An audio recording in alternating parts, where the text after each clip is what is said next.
Hi everyone, welcome back to our channel Mansa vlogs Telugu. అందరూ ఎలా ఉన్నారండి? నేనైతే బాగున్నాను. మీరందరూ ఎలా ఉన్నారో తప్పకుండా కామెంట్ చేసేయండి. ఈరోజు వీడియో వచ్చేసి ఏంటంటే, ఈరోజైతే మా వారైతే వెళ్ళిపోతున్నారండి. సో మా హస్బెండ్ అయితే తిరిగి గుజరాత్ అయితే వెళ్ళిపోతున్నారనమాట. ఆ క్లిప్ అయితే ఇందులో యాడ్ చేస్తాను. ఇంకా ఫుల్ డే లాగ్ అయితే ఉంటుంది అనమాట. ఎక్కడ స్కిప్ చేయకుండా చూడండి. ఫస్ట్ టైం చూస్తుంటే మాత్రం మన ఛానల్ అయితే సబ్స్క్రైబ్ చేసుకోండి. అలాగే వీడియో నచ్చితే మాత్రం తప్పకుండా ఒక లైక్ అయితే ఇవ్వండి. మీరు లైక్ ఇస్తే ఏంటంటే ఇంకొంతమందికి మన వీడియో అయితే షేర్ అవుతుంది. సో తప్పకుండా లైక్ ఇవ్వండి. అయితే ఇది ముందు రోజు వీడియో అనమాట. మార్నింగ్ లేసినప్పటికీ అత్తయ్య గారు వాకలు కడిగి ముగ్గు అయితే వేసేస్తారు. సో నేను 6కి అయితే లెగిస్తానమాట. మా అత్తయ్య గారు అయితే 4 కల్లా లెగిసిపోతారండి. లెగిసిపోయి ఇంకా అప్పటి నుంచే ఇంకా మా మావయ్య గారు అయితే సేలోకి వెళ్ళడానికి అవన్నీ చేసుకుంటూ ఉంటారనమాట. మార్నింగ్ 6 కల్లా లెగిస్తానండి. ఇంక లెగిసి ఇంకా పైన దుప్పట్లు ఇవన్నీ ఉంటాయి కదా, అవన్నీ మడత పెట్టి ఇంకా అక్కడ తుడిచేసి అప్పుడు కిందకైతే వస్తానమాట. ఇంకెందుకు వచ్చినప్పుడు ఇంకా గిన్నెలు ఉంటే గిన్నెలు తోముతాను, లేదంటే ఇల్లు తుడవస్తే ఇల్లు తుడుతానమాట. సో తర్వాత అయితే టీ పెట్టుకుని తాగుతాను. ఇంక టీ పెట్టుకుని తాగిన తర్వాత ఇంకా పిల్లలు అయితే ఒక్కొక్కరు లెగిస్తూ ఉంటారు. యాక్చువల్లీ విరాజ్ అయితే నాకన్నా ముందే లెగిసిపోతాడు. విన్ను అయితే లెగదనమాట. సో విన్ను ఎప్పుడో లెగిసింది. ఇంకా ఈ లోపల రాత్రి రైస్ ఉండిపోతే దాంతో పులిహోర అయితే చేశారండి. సో మా అత్తగారు పులిహోర చాలా బాగా చేస్తారు. సో మాకు టేస్ట్ తగ్గట్టే చేస్తారనమాట. మా అత్తగారు పులుపుకి నా పులుపుకి తగ్గట్టే చేస్తూ ఉంటారు. ఇంకా తర్వాత విన్నునైతే బ్రష్ చెయ్యి అని పక్క నుంచి గంటుతూ ఉండాలన్నమాట. ఇంకా అలాగే బ్రష్ చేస్తూ ఉన్నది. వెనకాలైతే బీపీ కాయలు అయితే ఉన్నాయండి. మేము ఇట్లా బీపీ కాయలు అయితే అంటాము. వెనకాల మాకు పెట్రోల్ బంక్ అయితే ఉన్నదండి. కాకపోతే అది ఓపెన్ చేయలేదన్నమాట. దాని మీద కేసు అయితే ఉన్నది. ఇంకా అలా క్లోజ్లో ఉన్నది. హైదరాబాద్ వెళ్ళి బస్సులు లేదంటే స్కూల్ బస్సులు ఇవన్నీ అక్కడ పెడతా ఉంటారనమాట. సో అది ఇంకా బ్రేక్ఫాస్ట్ అయితే అయిపోయింది. ఇంకా బ్రేక్ఫాస్ట్ చేసిన తర్వాత ఇంకా అక్కడితో వీడియో అయితే ఏమీ తీయలేదు. ఇది నెక్స్ట్ డే అనమాట. సో ఈ రోజైతే మా హస్బెండ్ ఊరైతే వెళ్ళిపోతున్నారండి. సో ఊరు వెళ్ళే ముందు నేను కొన్ని అయితే పంపుతూ ఉంటానన్నమాట. ఎందుకంటే నేను ఒక్కదాన్నే వెళ్ళినప్పుడు పట్టుకెళ్ళాలంటే నాకు ఇప్పుడు మా హస్బెండ్ కూడా వెళ్ళిపోతున్నారు. ఈసారి కూడా నేను ఒక్కదాన్నే వెళ్ళాలి. నేను వెళ్ళినప్పుడు ఎక్కువ లగేజ్ పట్టుకెళ్ళాలంటే ఇబ్బంది కదా. సో అందుకే ఇంకా మా హస్బెండ్ చేత అయితే పంపుతున్నాను. అయితే విట్రీలోకి అయితే వచ్చామండి. ఇడ్లీ రవ్వ పట్టుకెళ్దామని వచ్చాము. ఇక్కడ బిర్యానీ సామాన్లు చూసాం కానీ నాకు ఎందుకో కాస్ట్ ఎక్కువ అనిపించింది. రావులపల్లిలో అయితే తక్కువ కాస్ట్లో అయితే ఉంటాయి. ఇంకా అక్కడ తీసుకుందాంలే అని చెప్పేసి ఇంకా ఇడ్లీ రవ్వ అయితే తీసుకున్నాము. దాంతోపాటు కొన్ని తీసుకున్నాం అనమాట. మా హస్బెండ్ పట్టుకెళ్ళని పేస్టు ఇంకా ఇవన్నీ తీసుకున్నాము. ఇంకా తీసుకుని ఇంక ఇంటికైతే వచ్చేసామన్నమాట. ఇంకా ఇక్కడైతే నేను మా హస్బెండ్కి బాక్స్ పెట్టడానికి కొన్ని బాక్స్లు అయితే తీసాను. అవైతే కడుగుతున్నాను అనమాట. కడిగేసి తుడిసేస్తున్నాను. సో చికెన్ ఫ్రై అయితే పెట్టారండి. ఇప్పుడు మా హస్బెండ్ ట్రైన్ వచ్చేసి ఏంటంటే డైరెక్ట్ ట్రైన్ కాదనమాట. డైరెక్ట్ ట్రైన్ ఏంటంటే క్యాన్సిల్ అయిపోయింది. అందుకే ఇప్పుడు ఇక్కడ నుంచి విజయవాడ అయితే వెళ్తున్నారు. ఇక్కడ మార్నింగ్ 9:30, 10కి అయితే ట్రైన్ అయితే ఉన్నదండి రాజమండ్రిలోని. సో ఇక్కడ నుంచి అయితే విజయవాడ అయితే వెళ్తారు. విజయవాడలో వచ్చేసి ఏంటంటే 3 o'clock అయితే గుజరాత్ ట్రైన్ ఉంటుంది అనమాట. ఇక్కడైతే టీ అయితే తాగుతున్నారండి. ఇంకా ఫుడ్ అయితే ప్యాక్ చేయాలి. లగేజ్ అయితే ఆల్రెడీ ముందు రోజు నైటే ప్యాక్ చేస్తానమాట. ఇంక ఇక్కడ టీ తాగేశారనుకోండి, ఇంకా విన్ను అయితే నిద్ర లేవలేదు. ఇంకా విన్ను లేపడానికి అయితే పైకి అయితే వెళ్ళాలి. ఇంకా వాళ్ళ డాడీ వెళ్ళిపోతున్నాడు కదా, మళ్ళీ విన్ను లేకపోతే మళ్ళీ ఏడుస్తుంది అని చెప్పేసి ఇంక విన్నుని అయితే నిద్ర లేపడానికి అయితే వెళ్ళాలి. సో అందుకన్నా ముందుగా ఏంటంటే ఇంక టీ అయితే పెట్టేశాను. అంటే బ్రేక్ఫాస్ట్ అయితే చేశారు. ఇంకా అత్తయ్య గారు అయితే చికెన్ ఫ్రై పెట్టారు. ఇంకా రైస్ కూడా వండేశారనమాట. యాక్చువల్లీ అవి ఏమొద్దు నాకు పెరుగన్నం పెట్టండి అన్నారు. కాకపోతే మా హస్బెండ్ ఇంకా ఊరు వెళ్ళిపోయారు అనుకోండి, చికెన్ తెచ్చుకోరు, మటన్ తెచ్చుకోరు, ఏమీ తెచ్చుకోరు అనమాట. సో అందుకే ఇంకా వెళ్ళే ముందు ఇంకా చికెన్ ఫ్రై అయితే పెట్టమన్నాను. ఇంకా చికెన్ ఫ్రై అయితే పెట్టారు. అయితే మా హస్బెండ్ అయితే వెళ్ళిపోతున్నారు. సో వచ్చి అయితే 20 days అయితే అవుతుంది. సో ఇప్పుడైతే వెళ్ళిపోతున్నారండి. మేము కూడా ఇంకో 20 days పడుతుంది అనమాట వెళ్ళడానికి అయితేని. సో ఇంక మా హస్బెండ్కి అయితే పని ఉన్నదని చెప్పేసి ఇంక త్వరగా వెళ్ళిపోతున్నారు. సో ఇప్పుడైతే రెడీ అయిపోయారు. ఇంకా కింద కూడా లగేజ్ అంతా సర్దేశాము. ఇంకా స్టార్ట్ అయిపోతారనమాట. ఇంకా భోజనం అయితే పెట్టాలి. ఇంకా అది కూడా ప్యాక్ చేసేస్తే ఇంకా వెళ్ళిపోతారు. సో ట్రైన్ వచ్చేసి 10:30కి అనమాట. రాజమండ్రి నుంచి విజయవాడ వెళ్ళాలి. విజయవాడ నుంచి వచ్చేసి 3 o'clock అయితే ఉంటుంది అనమాట ట్రైను. మళ్ళీ నెక్స్ట్ డే మార్నింగ్ 3కి అయితే ఇంకా గుజరాత్ అయితే వెళ్ళిపోతారు. సో అది ఇంక మా హస్బెండ్ అయితే ఇంక స్టార్ట్ అవుతారు. చూస్తూ ఉండండి. అందుకే ఈ రోజైతే చికెన్ ఫ్రై అయితే పెట్టమని అనమాట. ఇంక చికెన్ ఫ్రై అయితే పెట్టారు. అవి చల్లారడానికి ఇంకా కంచాల్లో వేసి అయితే అన్నము ఇంక కర్రీ అయితే ఫ్యాన్ కింద అయితే పెట్టాను. ఇంక విన్నుని అయితే నిద్రలో అప్పడానికి అయితే పైకి వచ్చాము. ఇంక విన్నుని తీసుకుని అయితే కిందకి వెళ్తున్నాం అనమాట. మళ్ళీ ఒక 20 days దాకా అయితే ఇంకా వాళ్ళ డాడీ అయితే కనిపించడు. ఇప్పుడు నిద్ర లేవలేదు అనుకోండి, ఇంకా ఏడుస్తూ ఉంటుంది అనమాట. ఇంక అందుకే ఇంక వాళ్ళ డాడీ వచ్చి ఇంక నిద్ర లేపి కిందకి అయితే తీసుకెళ్తున్నాడు. సో ఏంటంటే మాకు డైరెక్ట్ ట్రైన్ అనుకోండి అంత ఎక్కువ రోజులు ఉన్నట్టు ఉండదు అనమాట. అదే ఇప్పుడు మారి వెళ్ళాలనుకోండి చాలా ఇబ్బంది అయిపోతుంది. ఇప్పుడు ఇక్కడ నుంచి రాజమండ్రి నుంచి అంటే విజయవాడ అయితే వెళ్తారు కదా, ఇక్కడ నుంచి 10కి స్టార్ట్ అయిన 1 కల్లా వెళ్ళిపోతారు. సో అక్కడ నుంచి 3 వరకు వెయిట్ చేయాలన్నమాట. సో మళ్ళీ 3కి ఎక్కిన తర్వాత మళ్ళీ నెక్స్ట్ డే 3 వరకు ఇంకా ట్రైన్లోనే ఉండాలి.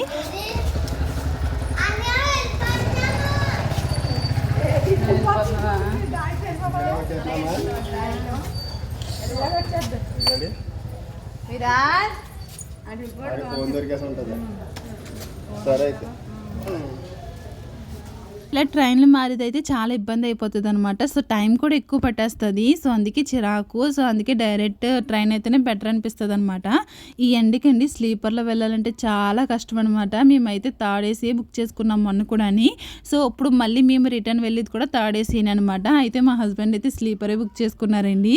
మీ అంత ఉడుకు నాకు ఉండదులే అని చెప్పేసి స్లీపరే బుక్ చేసుకున్నారు. యాక్చువల్లీ పిల్లలతో వెళ్ళేది థర్డ్ ఏసీయే నాకు బెటర్ అనిపిస్తుంది అనమాట. ఎందుకంటే ఆ థర్డ్ ఏసీలోకి ఎవరు అంత ఎక్కువ రారు.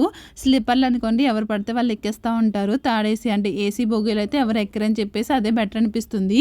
కాకపోతే ఈసారే కదా నేను పిల్లలతో వచ్చింది. ఎప్పుడు వచ్చినా సరే మా హస్బెండ్తో పాటు వస్తాను. ఈసారి ఏంటంటే ఇంక ఓన్ జాబ్ కాబట్టి ఇంకా ఆయనకి కుదరట్లేదు ఎక్కువ రోజులు సెలవు పెట్టాలని. సో అందుకే ఇంక మా హస్బెండ్ అయితే వెళ్ళిపోయారు అనమాట. ఇంక మళ్ళీ తిరిగి వెళ్ళేది కూడా నేను ఒక్కదాన్నే వెళ్ళాలి. అంటే పిల్లలిద్దరిని తీసుకుని నేనే వెళ్తాను. సో అదనమాట. ఇంక మా హస్బెండ్ అయితే వెళ్ళిపోయారండి. మా హస్బెండ్కి బ్యాగ్ ప్యాక్ కూడా చేసాను అనమాట. చూసారు కదా, ఒక సంచిలో అయితే మొత్తం సామాన్లన్నీ పెట్టాను. ఇంకొక బ్యాగ్ వచ్చేసి ఏంటంటే మాకు బట్టలు అంటే కొన్ని బట్టలు అయితే తెచ్చుకున్నాం కదా, అవి కూడా కొన్ని పంపేశాను అనమాట. సో ఇంక మా హస్బెండ్ అయితే వెళ్ళిపోయారు. ఇంకా ఆ రోజుకైతే వీడియో ఏమీ తీయలేదనమాట అసలని. ఇంకా తర్వాత అయితే నేను ఇంకా మీషోలోని డబ్బాలు అయితే ఆర్డర్ చేశానండి. డబ్బాలు ఏంటంటే అత్తయ్య గారు ఆర్డర్ చేయమన్నారనమాట. సో ఇంక మీకు చూపించాను కదా అల్మార్లు ఉన్నాయండి, ఏయో పాత అన్నీ ఉన్నాయన్నమాట. సో అవన్నీ తీసేసాను. అవన్నీ అందులో ఏమైనా పనికొచ్చి ఏమైనా ఉంటే ఇంకా అత్తయ్య చూసి బయట అయితే కడుగుతూ ఉన్నారు. నేనైతే ఇవి కడిగేసి ఇంక ఈ కబోర్డ్ ఉన్నది కదా, మాకు కిచెన్లో ఈ చిన్న కబోర్డే ఉంటుంది అనమాట. సో ఈ కబోర్డ్ అయితే మొత్తం అంతా క్లీన్ చేస్తున్నాను. ఒకసారి మొత్తం అంతా ఈ బ్రష్ తోటి అయితే తుడిసేసిన తర్వాత తడి క్లాత్ పెట్టి అంటే స్పాంజీ ఉంటుంది కదా, స్పాంజీ తోటి మొత్తం అంతా తుడిసేసి ఆ తర్వాత అయితే క్లీన్ చేసిన డబ్బాలన్నీ ఆరబెట్టాను కదా, ఆరిపోయిన తర్వాత అందులో అయితే ఫిల్ చేసాను అనమాట మొత్తం అన్ని సరుకులన్నీ. ఈ డబ్బాలు అయితే చాలా బాగుంటాయండి. నేను గుజరాత్లో కూడా ఈ డబ్బాలు అయితే యూజ్ చేస్తున్నాను అనమాట. ఇవి కేజీ డబ్బా అంటే కేజీ పడతాయి అనమాట. ఇందులోని చాలా బాగుంటాయండి డబ్బాలు అయితేనే, చూడడానికి కూడా లుక్ బాగా కనిపిస్తుంది అనమాట. ఫస్ట్ అయితే ఈ కింద వరుసలు అయితే అన్ని పెట్టేశాను. కాకపోతే లాస్ట్లో వీడియో తీయడం అయితే మర్చిపోయానండి ఎలా సర్దనన్నది. ఇంకోండి ఇవన్నీ ఇందులో ఫిల్ చేసి సర్దుతా ఉన్నాను అనమాట. ఫస్ట్ అయితే ఒక వరుసలో ఇవన్నీ పెట్టేశాను. సో ఇంకోండి ఈ వరుసలో అయితే కొన్న డబ్బాలన్నీ పెట్టేశాను. ఇంకా పైన ఉన్నది కదండి, సో పైన వచ్చేసి ఏంటంటే చిన్న చిన్న డబ్బాలన్నీ పెట్టాను అనమాట. సో మా అత్తయ్య గారు పూజలు ఎక్కువ చేస్తారు కదా, పూజలు చేసినప్పుడు ఆ నెయ్యి తెచ్చుకుంటారనమాట. దీపారాధన చేయడానికి నెయ్యి బాటిల్ అయితే తెచ్చుకుంటారు. అవి ఏంటంటే అన్నీ ఒకే సైజులో ఉన్నాయన్నమాట. సో ఇవి అయితే విట్రిలు అయితే తీసుకున్నారు. ఒకటి పెద్దది ఉన్నది, ఇంకోటి ఏమో చిన్న చిన్నవి ఉన్నాయన్నమాట. సో ఇవి ఎందుకు వేస్ట్గా పాడేయడం అని చెప్పేసి అట్లా ఉన్న స్టిక్కర్స్ అన్ని తీసేసి ఇలా శుభ్రంగా అయితే కడిగేశారనమాట. సో అట్లలో కూడా ఫిల్ చేసి పైన అయితే పెట్టేశాను. సో అవన్నీ సర్దిన తర్వాత వీడియో తీయమైతే మర్చిపోయానండి. తర్వాత అయితే ఇంకేమీ తీయలేదన్నమాట. డబ్బాలు మాత్రం చాలా స్ట్రాంగ్గా ఉన్నాయండి. ఎవరికైనా కావాలితే మాత్రం లింక్ అని కామెంట్ చేయండి, తప్పకుండా షేర్ చేస్తాను. ఇక్కడ పిల్లలు అయితే అదేంటది క్లే అయితే కావాలన్నారండి. సో ఇంట్లోనే చేద్దామని చెప్పేసి ఇక్కడ క్లే అయితే చేస్తున్నాం అనమాట. ఫస్ట్ అయితే వాటర్ తీసుకున్నాము. వాటర్లో ఏంటంటే పౌడర్ అయితే వేసానండి. సో పౌడర్ వేసేసి ఒకసారి బాగా మిక్స్ చేసుకోవాలన్నమాట. అదేంటంటే మనకి ఉండలు అయితే కట్టేస్తుంది, గమ్ముని వాటర్లో మిక్స్ అవ్వదు అనమాట. ఇది బాగా మిక్స్ చేసుకోవాలి. సో ఇదంతా బాగా మిక్స్ చేసుకున్న తర్వాత కలర్ కోసం అని చెప్పేసి నేను పసుపు అయితే యాడ్ చేస్తున్నాను. దగ్గర కలర్స్ ఉన్న కలర్స్ కూడా యాడ్ చేసుకోవచ్చు. నా దగ్గర కలర్ లేదని చెప్పేసి పసుపు అయితే వేసుకున్నాను అనమాట. పసుపు కూడా బాగా మిక్స్ చేసుకున్న తర్వాత ఇందులో అయితే మైదా పిండి అయితే యాడ్ చేస్తున్నానండి. ఎందుకంటే మనకి స్లైమ్ లాగా జారాలి కదా, సో మెత్తగా ఉండాలి కాబట్టి దీనికి మైదా పిండి అయితే కావాలి. సో మైదా పిండి వేసుకుని బాగా ముద్దలు అయితే మిక్స్ చేసుకోవాలి.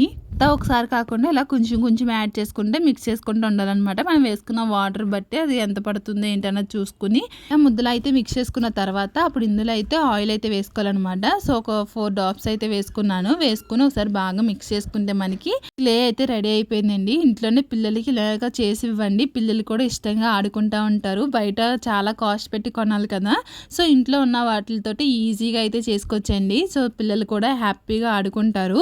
ఇది ఒకవేళ నోట్లో పెట్టుకున్నా సరే ఏ ప్రాబ్లం ఉండదు. ఎందుకంటే మనం మైదే కాబట్టి అందులో వాడింది పసుపే కాబట్టి అంత ప్రాబ్లం ఏమి ఉండదు. అంటే ఎక్కువ తింటే ప్రాబ్లం, కానీ చిన్న ముక్క తిన్నా కానీ ఏమీ కాదనమాట. పిల్లలు అయితే చాలా హ్యాపీగా ఫీల్ అయిపోయారండి. ఇంకిద్దరికి ఇలా వదిలేస్తే కుదరదని చెప్పేసి ఇద్దరికి ఆఫ్ చేసి అయితే ఇచ్చానమాట. ఇక్కడ చూడండి మీకు నొక్కు చూపిస్తున్నాను, ఎంత స్మూత్గా ఉన్నదో. సేమ్ మనం బయట కొంటే ఎలా ఉంటుందో సేమ్ అలాగే ఉన్నదనమాట. ఇంక ఇద్దరికి ఆఫ్ చేసి ఇచ్చేసానండి. ఇక మీ ఇష్టం వచ్చినట్టు ఆడుకోండి అని చెప్పేసి ఇంక వాళ్ళిద్దరికి అయితే ఉంచేసాను. సో ఇంక ఇలా అయితే చేశానండి. మీరు కూడా ఇంట్లో ట్రై చేయండి పిల్లలు ఉంటే మాత్రం. సో మైదా పిండితోటే కాకుండా గోధుమ పిండితో కూడా చేయించనమాట. ఇంకా తర్వాత అయితే మేము మొన్న ఎండు చేపలు అయితే తీసుకున్నాం కదండి, అప్పుడు కూడా ఈ రేయి పొట్టు అయితే తీసుకున్నాం అనమాట. మా హస్బెండ్ రేయి పొట్టుతో ఫ్రై చేస్తారన్నారు. ఇదైతే ఫ్రై అయితే చేయరు కానీ రేయి పొట్టు కారం అయితే చేస్తారనమాట. సో ఇంకా పట్టుకెళ్ళదనమాట. ఆ ఎండు చేపలు కట్టి ఇవన్నీ పంపేశాను కానీ ఇవి రేయి పొట్టు అయితే పంపలేదు. ఎందుకంటే అత్తయ్య గారు కారప్పొడి అయితే చేస్తానన్నారు, నాకు చేయడం రాదు. సో అందుకే ఇంకొంచేమన్నాను. ఇంకా ఈ రోజు అయితే రేయి పొట్టు కారం అయితే చేస్తున్నారనమాట. రేయి పొట్టులో నుండి చిన్న చిన్న నత్తలు, చేపలు ఇవన్నీ ఉంటాయి. అదంతా శుభ్రం చేసుకోవాలన్నమాట. సో ఫస్ట్ అయితే జల్లిట్లో వేసుకుని జల్లించేశారండి. ఎందుకంటే అందులో ఇసుక ఏమన్నా ఉన్నా బయటకు వచ్చేస్తుంది అని చెప్పేసి ఫస్ట్ అయితే జల్లిట్లో వేసి జల్లించేశారు. ఆ తర్వాత అయితే ఇట్లని అయితే ఫ్రై చేసుకోవాలి. ఇందులో ఏమేమి వేస్తారన్న చెప్తానండి. ఫస్ట్ అయితే ధనియాలు అయితే వేసుకున్నారు, సిమ్లో పెట్టుకుని ఫ్రై చేసుకోవాలన్నమాట. సో ధనియాలంతా బాగా ఫ్రై చేసుకోవాలి. మళ్ళీ మాడిని అనుకోండి మళ్ళీ స్మెల్ అన్నది అలాగే టేస్ట్ కూడా మారిపోతుంది. అందుకే మనకి ఇలా మిక్స్ చేసుకుంటా మనకి ఇలా ఫ్రై చేసుకోవాలి. సో ధనియాలు ఫ్రై చేసుకున్న తర్వాత ఒక 4 to 5 టేబుల్ స్పూన్స్ వచ్చేసి జీలకర్ర అయితే వేసుకున్నారండి. ఒక్కొక్కటి ఫ్రై చేసుకోవాలన్నమాట, అన్నీ ఒకసారి ఫ్రై చేసుకోకూడదు. ఇక్కడ ఎలా ఫ్రై చేస్తున్నారు అన్నది కూడా ప్రాసెస్ అయితే చూపిస్తున్నానండి. ఫస్ట్ అయితే ధనియాలు ఫ్రై చేసుకున్నాం కదా, ఆ తర్వాత వచ్చేసి జీలకర్ర అయితే ఫ్రై చేస్తున్నారు. సో జీలకర్ర కూడా ఫ్రై చేసుకుని ధనియాలు ఫ్రై చేసుకున్నాం కదా అందులో అయితే వేసేసుకున్నారనమాట. సో ఈ విధంగా ఫ్రై చేసుకున్న తర్వాత ఇప్పుడు రెయ్యి పొట్టు అయితే వేస్తున్నారండి. సో రెయ్యి పొట్టు బాగా క్లీన్ చేసుకోవాలన్నమాట. ఇదైతే కడగకూడదండి. సో చాలామంది కడుగుతారేమో నాకు తెలియదు కానీ కడగకూడదంట. సో మేమైతే ఒకసారి జల్లించుకున్న తర్వాత ఇలా అయితే ఫ్రై అయితే చేస్తామండి. దీన్ని కూడా ఎర్రగా అయ్యేలాగా బాగా ఫ్రై చేసుకోవాలి. సో పచ్చి అయితే ఉండకూడదు అనమాట. అందుకే కొంచెం బాగా సిమ్లో పెట్టుకుని మొత్తం అంతా ఈక్వల్గా ఫ్రై అయ్యేలాగా అయితే ఫ్రై చేసుకోవాలి. సో అంతా ఒకసారి వేసుకోవాల్సిన అవసరం లేదు, కొంచెం కొంచెం వేసుకున్నా ఫ్రై చేసుకోవచ్చు. ఇంకా అత్తగారు అయితే ఇంకొకసారి వేసేసారు. సో ఈ విధంగా మొత్తం అంతా రేపొట్టు బాగా ఎర్రగా అయ్యేలాగైతే ఫ్రై చేసుకున్నామండి, లేకపోతే స్మెల్ వస్తుంది అనమాట. ఈ విధంగా బాగా ఫ్రై చేసుకుని ఒక ప్లేట్లోకి అయితే తీయేసుకున్నాము. ఇప్పుడు వచ్చేసి అదే గిన్నెలో కొంచెం ఆయిల్ అయితే వేసుకోవాలన్నమాట. ఎక్కువ ఆయిల్ వేయకూడదు, ఎందుకంటే ఎక్కువ ఆయిల్ వేసుకుంటే ముద్దలా అయితే వచ్చేస్తుంది అనమాట కారపొడి అయితేనే. అందుకే తక్కువ ఆయిల్ అయితే వేసుకోవాలి. ఆయిల్ అయితే హీట్ అయిన తర్వాత ఎల్లిపాయలు అయితే వేసుకున్నామండి. ఎల్లిపాయ పాయ అంతా వేసేసుకోవాలన్నమాట. అదంతా బాగా ఫ్రై అయిన తర్వాత ఇందులో మీకు కారానికి ఎంత కావాలో దాని తగ్గట్టు అయితే ఎండుమిరపకాయలు అయితే వేసుకోవాలి. ఇట్లా వేసుకుని ఫ్రై చేసుకోవాలన్నమాట. చెప్పాను కదా ఆయిల్ అయితే ఎక్కువ వేయకూడదండి. ఆయిల్ వేస్తే ఏంటంటే కారపొడి అన్నది ముద్దలా అయితే అయిపోతుంది అనమాట. సో ఇంకొన్ని అన్ని ఫ్రై చేసుకున్నాము. వెల్లుల్లిపాయలు ఎండుమిరపకాయలు కూడా ఫ్రై చేసుకున్నాము. ఇవన్నీ ఫ్రై చేసుకున్నాం కదండి. ఇవన్నీ బాగా చల్లారి పెట్టుకున్న తర్వాత ఫస్ట్ అయితే ధనియాలు ఇంకా రేయి పొట్టు వేసుకుని మెత్తగా మిక్సీ అయితే చేసుకోవాలి. అదంతా బాగా మిక్సీ చేసుకున్న తర్వాత అప్పుడు మనం ఎండుమిరపకాయలు ఇంకా ఎల్లుల్లిపాయలు ఫ్రై చేసుకున్నాం కదా, సో అట్లని కూడా ఈ మిక్సీ జార్లో వేసుకుని మెత్తగా గ్రైండ్ చేసుకుంటే మనకి రేయి పొట్టు కారం అయితే రెడీ అయిపోతుందండి. సో ఇదే నాకు చేయడం అయితే రాదనమాట, అందుకే ఇక్కడ అత్తయ్య గారు అయితే చేస్తున్నారు. సో ఈ విధంగా అయితే చేసుకుంటారు. మీరు రేయి పొట్టుతో ఏం చేస్తారన్నది కామెంట్ చేయండి. మా సైడ్ అయితే ఎక్కువ ఇలాగే చేస్తారనమాట. ఇంకా రెయిలు ఉంటాయి కదండి, రెయిలు తలకాయతో కూడా చేస్తారనమాట కారపొడి అయితేని. మా అత్తయ్య గారు అయితే ఇంతవరకు అలా చేసేవారంట. సో ఇప్పుడైతే రేయి పొట్టుతో అయితే చేశారు. ఇది బాగా చల్లారిన తర్వాత ఒక డబ్బాలు అయితే స్టోర్ చేసుకోవడమేనమాట. సో ఇదండి ఈ రోజు వీడియో. ఈ వీడియో మీకు ఎలా అనిపించింది ఏంటన్నది తప్పకుండా కామెంట్ చేయండి. నచ్చితే మాత్రం చిన్న లైక్ ఇచ్చి మన ఛానల్ అయితే సబ్స్క్రైబ్ చేసుకోండి. Thank you for watching. Take care. Bye bye.